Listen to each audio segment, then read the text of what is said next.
वंदे मातरम। नमस्कार, जय श्री राम।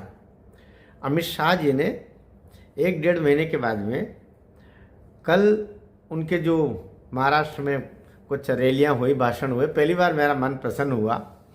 तो मैं उनको धन्यवाद भी देना चाहता हूं कि राष्ट्रवादी सोच के साथ में कभी कभी, क्योंकि मैं देखो प्रोफेसर हूं तो मैं अपने तरीके से बात करता हूं और अपने तरीके से मुझे कहना ठीक भी लगता है।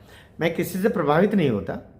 अमित शाह जी का एक अलग नरेंद्र मोदी और अमित शाह जी राम लक्ष्मण कह सकते हैं, लेकिन कई दफ़े लक्ष्मण अपनी सीमाएं, मुझे लगता है कि भाषा के स्तर पर कभी कभी अमित शाह जी थोड़े से डीरेल होते मुझे दिखाई दिए। यद्यपि वे बाद में उसको संभाल लेते हैं, पर डीरेल होते हुए मुझे दिखाई दिए हैं। कभी किसी की अस्मिता को एकदम चुनौती देना ठीक नहीं लगता कभी कभी। और राजनीति में तो लोगों को ज़्यादा बहुत संभल करके शब्दों का प्रयोग, लेकिन मैं अभी उनकी प्रशंसा में बोल रहा हूँ। मैं अमित शाह जी की प्रशंसा में बोल रहा हूँ। उन्होंने सीना ठोक करके कहा कि नरेंद्र मोदी जी वक्फ बिल संशोधन जो अभी आ रहा है, ये वे उसको पारित करवा के रहेंगे। ये इसी एक चीज़ से साथ में उन्होंने बताया कि किस तरीके से अभी कर्नाटक के गाँव में वहाँ किसानों, उनके किसान, वहाँ के मंदिर और न जाने किन किन संपत्तियों पर, सनातनियों की संपत्ति के ऊपर वक्फ, वहाँ का जो कर्नाटक का जो वक्फ बोर्ड है उसने अपने दावे ठोक दिए हैं और वे कोई कोर्ट में भाग रहे हैं, इधर भाग रहे हैं, जवाब दे रहे हैं। सब परेशान हो रहे हैं, किसान परेशान हो रहे हैं। किसानों के कितने खेतों के ऊपर वालों ने अपने अधिकार को ठोक दिया है। तो बड़ा पहली बार अमित शाह जी ने खुल करके बोला, क्योंकि हवा ऐसी बनाई जा रही थी कि जैसे नीतीश कुमार जी पीछे कदम हटा लेंगे वक्फ वाले मामले पर, या चंद्रबाबू नायडू थोड़ा सा पीछे कदम हटा लेंगे वक्फ वाले बिल पर।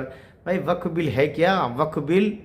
वक्फ ऐसा मामला है पूरा जिसमें इस देश को भीतर ही भीतर खोखला करके और देश की संपत्ति को एक तरीके से हथियाने का षड्यंत्र था। जब कांग्रेस हारने की अवस्था आ गई, जब मोदी जी आए 2014 में, 2013 से लगने लगा था कि सरकार जाएगी, भ्रष्टाचार में आकंठ डूबी हुई सरकार थी और कुछ लोगों के का खिलौना बन गई थी वो। और एक अलग उस समय की राजमाता थी जो उनको मोनी बाबा को नचा रही थी। तो सबको पता चल गया था कि ये जो मामला है ये अब हम जा रहे हैं। तो जाते जाते उन्होंने एक वर्ग को इतना बढ़िया वक्फ बिल के माध्यम से इतना बड़ा संशोधन करके हथियार दे दिया कि वो जिसको जहां चाहे वहां वो संपत्ति उसकी हो जाए। उसी के आधार पर एक वो सांसद, तो अभी भूतपूर्व सांसद है आसाम का, वो मुस्लिम बंधु है, बहुत पुराना चचा है भाई, वो बोला कि संसद भवन जो बना हुआ है ये भी वक्फ की ज़मीन पर बना है। एयरपोर्ट जो बने दिल्ली के वक्फ की संपत्ति पे बने हुए हैं और पुराना संसद भवन भी उस पर बना हुआ है। ये दिल्ली का जो लगभग सारा हिस्सा, दिल्ली पूरी ही वक्फ की संपत्ति। और बाप रे!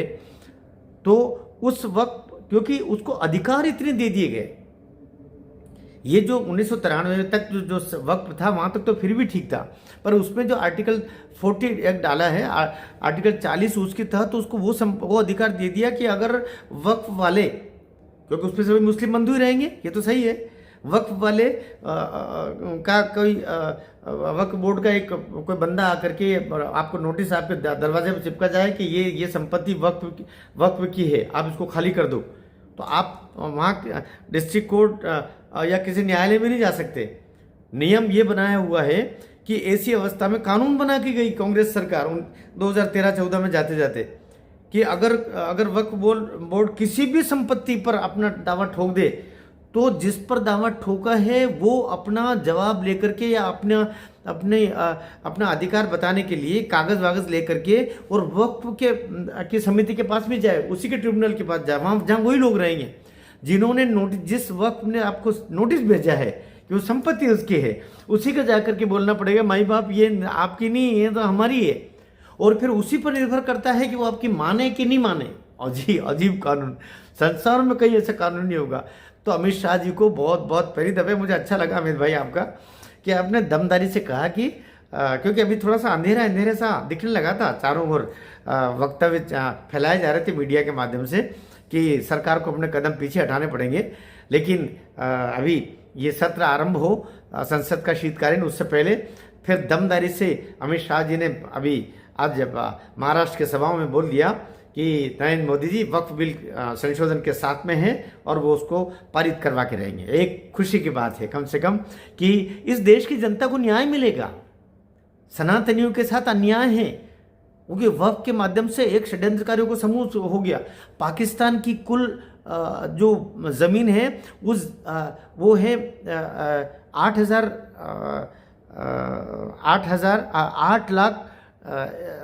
लाख एकड़, 8 लाख कुछ ऊपर है, 8 लाख एकड़ लगभग ज़मीन पाकिस्तान की भूमि है और 9,40,000 एकड़ भारत में वक्फ की ज़मीन है। बताइए, रेलवे, फिर हमारा रक्षा विभाग, सेनाएं वगैरह, और उसके बाद में वक्फ ही है तीसरा, जिसके बाद में इतनी ज़मीन है। क्यों भाई, इतनी ज़मीन ले क्या करने वाले हो तुम? तो वो तो वही बात हो गई कि लड़ के लिया पाकिस्तान और हंस के लेंगे हिंदुस्तान। तो पहली बार बहुत अच्छा ये है कि वो संशोधन, क्योंकि अब तो गांव गांव में ये खबर चली गई।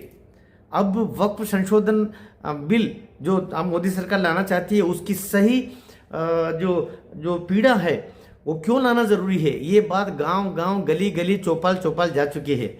इसलिए वो संशोधन होना ही चाहिए और अमित भाई ने उसको बोल दिया।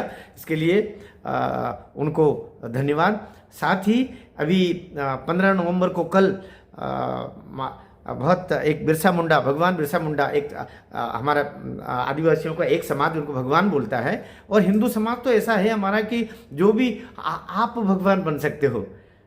आपके भीतर अगर देवत्व जागृत हो गया तो आप भी, इसलिए हमारे तो 33 करोड़ देवता है, तो उनको देवता के रूप में पूजते हैं। 25 वर्ष की अवस्था में उन्होंने अंग्रेजों के खिलाफ बिगुल बजा करके और जेल में ही अंग्रेजों की पीड़ा सहन करते हुए कहते हैं कि उनको विष दे दिया गया और बड़ी पीड़ा उनको रही और उनका प्राणांत जेल में ही हुआ। तो उनके नाम पर सराय काले खां करके दिल्ली में एक स्टेशन भी आता है, एक बगीचा भी है, और तो उस बगीचे का, उस चौराहे का, इस सब का नाम सराय काले खां की जगह उसको भगवान बिरसा मुंडा चौक कर दिया गया है और उन स्थानों के नाम बदले हैं। ये इसके लिए भी गृह मंत्रालय और अमित शाह और केंद्र सरकार का बहुत बहुत धन्यवाद। भारत माता की जय।